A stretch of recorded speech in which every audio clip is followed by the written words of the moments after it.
side or start Neto on the left hand side. Hey guys, hope you're doing very well. Before you watch the fan cam, quick shout out to the sponsors, our partners, Foco. This is Foco. Yeah, I've got a different Hawaiian shirt on today. Listen, this isn't all they have. They've got many different things. Any Chelsea merchandise that you can think of, click the link below or scan the QR code. Use the discount code cfctvyt in order to get a 15% discount off of all Foco gear. Enjoy the video, guys. Hello everyone from Chelsea Fan TV, my name is Alex. I'm outside Stamford Bridge today after a 2-0 loss against Man City in the Premier League. It's the first game back since pre-season. It was an underwhelming pre-season, Don, but so far it's been pretty underwhelming in terms of league form as well. Yeah man, listen, today we didn't bring our A game. It's as simple as that. We didn't bring our A game. I'm seeing a lot of people, trying to write off the season already, relegation shouts, it's a long season ahead. For me, it was very clear today where it went wrong. You know what I'm trying to say? And I think it starts from the lineup, ultimately. I know we had a lot of ballers today, but the wingers, bro, there was no directness on that side. Palmer, right wing, wasn't really offering anything that Madueke offers in terms of beating his man, being touchline. And Kuku on the left-hand side as well, he wasn't offering what a Neto can offer over there, a Sterling can offer over there, a Mudryk can offer over there. And I reckon Maresca did that because he wanted a lot more control in the game. We're playing Man City.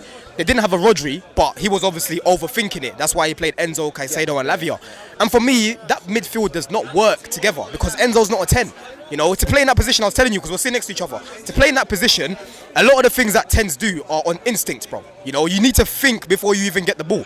And for me, Enzo's best in the first phase where he's picking up the ball, he's got time to think, and he can dictate the game. And we saw it later on when he got moved to a bit further back. I was telling you, he looks a lot better back there. When you're in that 10, the game moves a little bit too quick for him. And on the transition as well, it takes him a little bit long to recover. So for me, it was very clear to see that the midfield wasn't really working in terms of on the ball and creating the chances. And the attack on the wing, we basically gave Guardiola a ride and we gave Rico Lewis a ride as well, because Nkuku and Palmer were they just weren't direct today. Lewis looked really good for City. Was amazing today. He was amazing today, And Doku, on the other hand, you're looking at Doku, you're looking at Savio.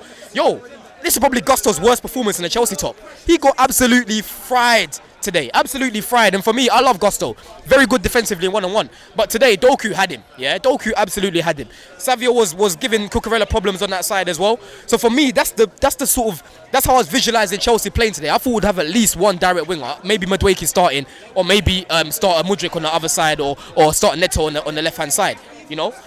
So you think that the system let us down in terms of our fullbacks, or was it the players themselves? I just think the players today, like I said, Enzo in that 10 wasn't really creating much. Apart from the chance that Jackson had where he could have shot first time, we didn't really create much. Like today, I'm looking at the chance creation, there wasn't really many clear-cut chances. And that's why I like Palmer in the 10, because Palmer is very much get on the ball and make things happen. We weren't really getting that from him today, what I'm trying to say, because he's playing on the right-hand side, And against lesser teams, today's shape might work. But you're playing against the best team in England, who on and off the ball are fantastic, bro. I'm looking at them off the ball, they're just locked in. You look at us off the ball, we're doing what Sanchez is doing, giving the ball away in some stupid areas. For the goal that they scored as well, to be fair, I've watched it back here, and Levi was about to intercept it, but one of the City players got like a little touch on it, and Haaland managed to get in between Cucurella and Levi Colwill. But the thing about Colwill, because we're sitting behind the goal when it went in, yeah, he just doesn't get that touch tight. He's not aggressive like Fofana. And I'm looking at him like, bro, like, have you got some baby oil on or something? Like, players just slip off of you all the time. It's so fucking annoying, So that's something that we need to cut out. These little lapses of concentration at the back, we need to cut it out. Because for the large parts, bro, I liked our shape off the ball. Lavia, I thought, was fantastic off the ball, winning the ball back on the transition. He was getting in areas, picking up the ball in build-up as well. He was beating the press as well. He was probably our best player today, But there's a lot to build from. Next game, we might not even see that midfield again. Today, it didn't work, like I said. And for me, I don't want to see Enzo in the 10 again.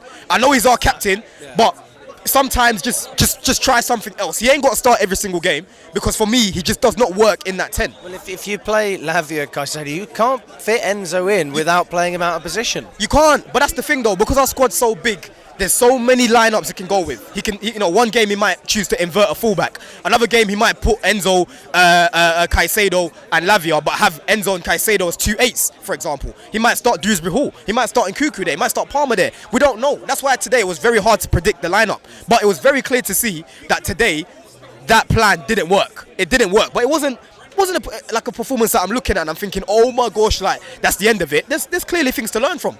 In the attack, we need to be able to just take shots, bro. As soon as you get the ball, one touch, boom. Not this wiggle, trying to walk it into the net. You know what I'm trying to say? There's so many times I'm seeing Enzo trying to crash the box. He can shoot first time. He's trying to take little touches. Jackson, we know Jackson's not a winger. Hopefully by the time we play fucking Wolves, we've got Osimhen. Sorry, not a striker. Hopefully by the time we play Wolves, we're going to have Osimhen by then. Obviously Felix adds a little bit more quality to the squad as well. But sorry about that, bro. But honestly, bro, yeah, we just need to make sure that we learn from this and we take it into the next game. And hopefully we see the likes of Neto and that starting, because I need to see direct wingers in the system. Yeah. I need to see direct wingers, bro. I mean, you didn't like Pochettino's in-game management. Yeah. How would you compare Maresca's in-game management based on this one game? What confused me was obviously taking off Nkunku. I thought he would stay on. I was a bit surprised Enzo stayed on. Again, he's the captain. Maybe that's the reason why he decided to keep him on. I would have probably taken him off, played Palmer in the 10 and played Neto right wing. Or if you want to play Nkunku in the 10 and play Neto left wing. That's what I would have done. But I don't know, maybe it's to do with fitness with Nkunku. He just come back from a long-term injury. He had a lot of minutes. I don't know. We don't know these things. You know what I'm saying? Even Lavia as well. He came off. Maybe it's to manage his minutes, because we don't. The one thing we don't want happening. Sorry, is for these guys to be injured and now we're missing them again because they're key players. We can see today Lavia is a key player. He would have helped us last season. You know. But ultimately, like I said, it wasn't good enough. We wasn't on our A game today. Like I said, you're not going to beat Man City. Just come in here thinking you can put out 6 out of 7 out of 10 performances. It's not going to happen, bro. It's not going to happen. What do you make about the debuts of some of the new players? Obviously, Vega come on. We had Dewsbury Hall as well. Neto. Have I missed anyone? Gil. Mark Gill as well. Yeah. Listen, for Mark Gill, we weren't creating nothing for him. You know, he was doing a lot of pressing off the ball, which was good. But again, where was a chance creation for him? There was nothing where I'm seeing it and he's getting a goal, like a ball, through in behind goal. There wasn't really any of that. Dewsbury Hall, he was getting busy in there, but again, there wasn't really nothing happening. Neto again, you know, he wasn't really as direct. He kept chopping back and just playing it into the midfield. But again, Man City were very good defensively today, man. They were locked in. They weren't pressing high in that second half, whether they were happy to sit deep and just allow the pressure. They were happy to sit deep and just ultimately say, you lot come break us down. That's what they did. And unfortunately today, our players weren't able to do that. Maybe if we went up first, we would have had a better attack. They would have had a little bit more confidence. But listen, conceding that early on against Man City, is it's not easy to come back, bro. I can't lie to you. It wasn't easy. I'm seeing Haaland had 3 passes today. 3 passes. It's classic, isn't it? You know what I'm trying to say? But I can't lie. Fofana looked good today, to be fair. He looked, you know, he was looking like the Fofana of old in large parts. Cole was a little bit too nonchalant for me at times. Hopefully they start to build a little bit more chemistry, because I think that's going to be the pairing going forward. We'll see.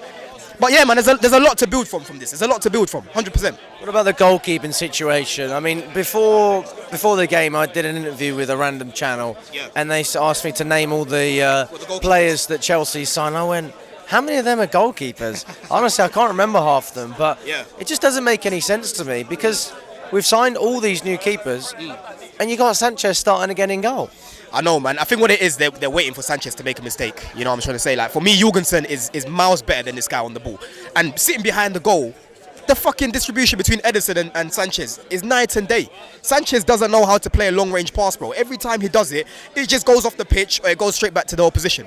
With Ederson, you see it straight away, spot on to Man City top every single time, you know? So hopefully Jorgensen impresses on Thursday, and maybe he might start against Wolves. But I don't think today was enough to drop Sanchez. But then again, maybe Maresca, he'll drop him, because look what's happened to Sterling. You know what I'm trying to say? He's ruthless. You think that's the manager, though? Oh, yeah. Part of me thinks maybe that's the board, you know, Why do you think that? He's on 350 grand a week. Oh, yeah. I mean, do you think it's a coincidence that him and Chilwell, 2 of the highest earners, are now being shifted out? Bro, it could be that, because he's had a decent pre-season. I don't know. Maybe he hasn't impressed Maresca enough in training. Maybe Maresca's got others that he wants to develop. You know what I'm trying to say, going forward. But we'll see what happens with that, innit? We'll see what happens with that, man. Good to see you, buddy. We'll see what happens with that. Yeah, I mean, where can you see this Chelsea team going? I mean, me personally, I don't see us finishing inside the top 4 without a couple of extra additions. And when I say additions, I mean improvements. Yeah. I still think we lack what we need. And that is a striker and maybe even a little bit more creativity up front if we're going to offload Sterling. Yeah. Bro, like I said, for me, the pieces, there's a lot of players in this team. There was a lot of pieces in there to put a better lineup out in terms of being a little bit more direct. we'll just have to see what he does against Wolves. Like I've said, for me, the next two signings now is Osimhen and Felix. Hopefully they come in, because like I said, I can't do another season with Jackson up top every single game. It's just not going to work for me, because he's not a striker. You know what I mean? So hopefully, like I said, we'll get this wrapped up in the next week, man.